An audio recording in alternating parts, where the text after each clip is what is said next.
রাজত্ব ধরে রেখেই বছর শেষ করেছে আর্জেন্টিনা, তবে ব্রাজিল কোথায়? কাতার বিশ্বকাপের পর থেকে ধারাবাহিক আর্জেন্টিনা।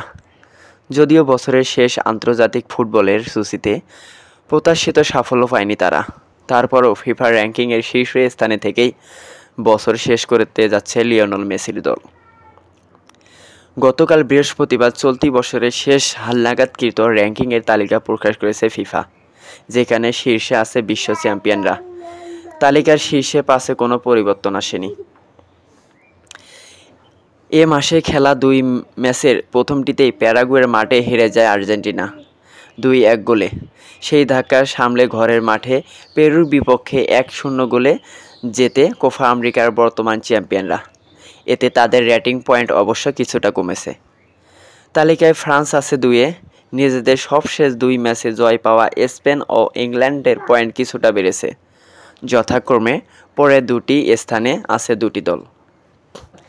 তাছাড়া 5-এ আছে ব্রাজিল। লম্বা সময় ধরে ব্যর্থতার বৃত্তে ঘুরপাক খেতে থাকা সেলেসাওরা উন্নতি করতে পারেনি। এই মাসে ভেনেজুয়েলা ও উরুগুয়ের বিপক্ষে ড্র করে আগের অবস্থানেই থাকছে তারা। এক ধাপ করে এগিয়ে 6-এ পর্তুগাল ও 7-এর নেদারল্যান্ডস।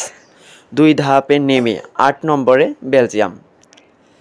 নেশনস লিগে সবশেষ 2 ম্যাচেই হেরেছে তারা। আগের মতো 9ম স্থানে ইতালি এবং এক ধাপ এগিয়ে 10 নম্বরে জার্মানি।